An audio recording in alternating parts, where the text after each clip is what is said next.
Donc on va maintenant passer à l'installation de l'alimentation. Donc ici j'utilise la Corsair CX500. Donc pour l'installer dans votre tour, c'est assez simple, hein, il suffit de la faire, de la poser dedans en fait. Quand la tour est à plat, c'est assez simple. Et vous la glissez donc jusque l'arrière ici. Et vous avez juste à la visser avec donc 4 vis. Alors moi celle-ci ressemble à ça. Voilà. Donc j'ai juste à visser les 4 vis de l'arrière.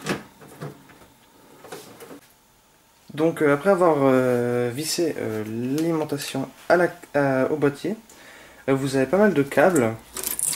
Donc je vais vous expliquer en gros lesquels connecter. Donc celui-ci c'est une connectique 24 pins pour la carte mère. Voilà. Vous avez une connectique 4 ou 8 pins pour le processeur. Hop. Donc ensuite ici, là, j'ai deux connectiques pour les cartes graphiques, donc qui sont marquées avec PCI Express à l'arrière. Donc elles sont 6 ou 8 en rajoutant cette petite pièce sur le côté. Donc elles vont venir se brancher ici, donc sur la carte graphique. Ensuite, vous avez les connectiques SATA, donc pour les disques durs et les lecteurs DVD. Donc oui, là ici mon lecteur DVD utilise cette connectique là. Et pour les ventilateurs que vous voulez brancher à l'alimentation, ce que je vous déconseille, vous avez donc cette connectique Molex qui est encore utilisée par certains lecteurs DVD ou vieux disques durs. Voilà, donc là, le Molex. Et vous avez un floppy pour les lecteurs de disquettes, si vraiment jamais vous avez un lecteur de disquettes. Donc là d'abord on va connecter tous les câbles sans vraiment faire attention à la gestion des câbles. Donc là ici je vais commencer par le 24 pins de la carte mère. Et puis je m'occuperai de faire passer les câbles par derrière un peu plus tard. Donc c'est vraiment le plus important, déjà c'est de le connecter. Et puis quand vous avez fini d'installer tout ça, vous pouvez commencer à mettre un peu d'ordre dans votre tour. Donc je vais m'occuper des connectiques de carte graphique. Donc ici j'ai deux fois du 6 pins. Je vais zoomer un petit peu. Voilà, donc vous avez les deux connectiques 6 pins ici sur la carte graphique. Voilà, et la deuxième. Hop. Voilà. Donc ici j'ai le 8 pins pour processeur. Donc moi ici j'ai besoin que de 4. Puisque ma carte mère a uniquement 4 pins. Donc ceux-là la plupart du temps sont sur le dessus. Alors là bien sûr on ne le voit pas. Voilà, là, il est ici, un peu caché. La plupart du temps il est en haut à gauche sur votre carte mère. Voilà. Donc celui-là, il est vraiment conseillé de le faire passer par derrière parce que sinon, après au niveau du passage de l'air, c'est pas super. Voilà. Donc, je vais me brancher. Voilà. Donc maintenant il est branché, vous voyez, je glisse que la moitié. Voilà. Ensuite, il me reste plus que les disques durs, le disque dur pardon, et le lecteur DVD. Voilà, le lecteur DVD qui est là-haut. Voilà.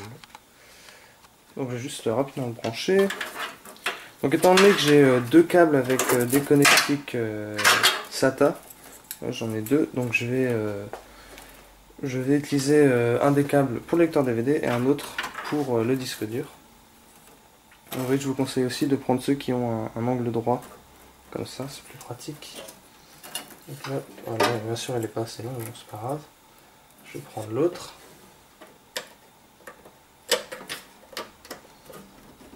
Voilà, donc pour le lecteur DVD et un autre pour le disque dur. Donc c'est le même principe, mais là, il faudra que je le fasse passer par derrière.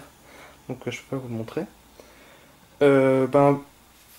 Au niveau de l'alimentation, ensuite c'est tout. Il faudra juste un petit peu mieux arranger les câbles. Sachant que là, les ventilateurs que j'ai, qui ont normalement une connectique Molex, je vais les brancher directement à la carte mère. ce qui va me permettre de les gérer par voie logicielle. Donc Asus fournit des logiciels pour pouvoir gérer la vitesse de rotation. Donc ce qui est assez pratique. Donc ouais, j'ai une connectique comme ça. Et normalement sur ma carte mère, je sais pas si on le voit. Je ne crois pas. J'ai une connectique pour ventilateur. Peut-être que... Non, on ne le voit pas. C'est pas grave, j'ai une connectique pour ventilateur. Attends, je vais essayer de... D'accord, je vous montrerai une autre, parce que celle-là on ne la voit pas. Mais j'ai une connectique pour ventilateur ici. Donc j'ai branché le ventilateur sur la carte mère. Voilà.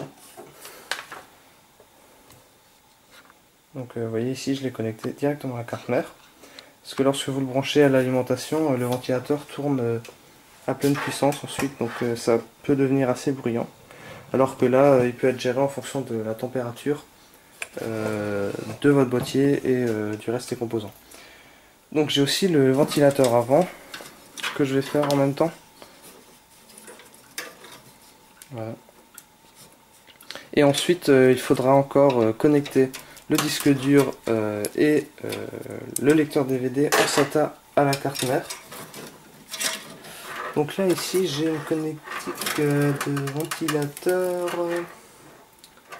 Alors, je sais pas où j'en ai une autre. J'en vois pas pour l'instant. Donc je regarde ça un peu plus tard. Donc maintenant il suffit de prendre les câbles SATA qui sont normalement fournis avec votre carte mère. Donc je vais les chercher et je vais vous montrer comment brancher vos périphériques. Donc voilà à quoi ressemblent les câbles SATA, donc qui sont fournis normalement avec la carte mère. Donc pour le connecter, c'est assez simple. Donc je vais d'abord le brancher, au lecteur DVD. Voilà, donc ici le câble a un angle droit. Voilà, donc ça se clipse simplement. Et ensuite je vais le brancher donc à la carte mère. Donc j'ai plein de câbles devant, mais c'est pas grave. Donc ici à ces connectiques SATA. Donc, comme toujours, je fais passer le câble où je peux, on va dire, puisque je m'occuperai de ça un peu plus tard. Donc vous avez juste à faire de même avec le lecteur DVD et après, normalement, on aura à peu près tout vu. Donc voilà, maintenant que j'ai branché donc, mon disque dur aussi à la carte mère, je vais m'occuper donc de la connectique avant. Donc c'est tous les câbles qui sont déjà dans la tour. Tout d'abord, vous avez donc les boutons d'allumage, les LED, etc. Alors pour ça, il faut que vous regardiez donc dans le manuel de votre carte mère et vous avez une section sur la connectique avant, donc qui devrait ressembler à ça. Je vais vous montrer. Donc voilà, ça ressemble à ça en fait. Donc vous avez une image de ce que vous avez exactement sur la carte mère avec toutes les indications des lieux où il faut brancher les connectiques avant. Donc vous voyez Power LED, le speaker donc qui est fourni avec le boîtier, Reset, Power, LED plus, LED moins. Donc pour ça vous repérez le port qui est identique à celui de la photo. Donc avec votre manuel de la carte mère. Donc, je vais déjà prendre tous les câbles qui sont ici. Voilà. Hop. Donc les câbles pour le bouton d'allumage et les LED ressemblent à ça. Et normalement vous avez tout qui est écrit dessus. Donc ici par exemple on a le power switch, le reset switch, le hard drive LED et les power LED. Donc pour ça vous regardez sur votre manuel où il faut brancher. Donc sur la carte mère ça ressemble à ça. Voilà. Donc ça ressemble à ça. Et à l'aide du manuel, vous avez juste à les brancher. Donc je vais faire ça et on se retrouve pour la suite. Donc voilà, j'ai branché toute la connectique ainsi que le petit haut-parleur. Donc j'ai aussi oublié de préciser, je vais vous montrer sur une des connectiques. À l'arrière, vous avez une petite flèche, voilà, qu'on voit ici. Donc ça correspond donc dans votre manuel, lorsque vous le prenez, cela correspond. Hop. Donc ça correspond ici par exemple, je vais mettre dans le bon sens, le power ici il faudrait que vous mettiez la flèche à cet emplacement là, et le reset la flèche sera aussi à cet emplacement là. Et pour le hard drive c'est aussi la flèche au niveau du plus, et pour le power LED plus et moins c'est écrit dessus normalement. Et pour le speaker vous avez aussi une flèche donc qui se met à l'emplacement speaker. Voilà.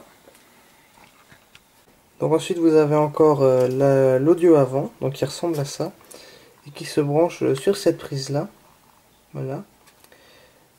Et vous avez aussi les connectiques USB, donc qui sont en bleu, à ne pas confondre avec le FireWire, qui lui la plupart du temps est noir.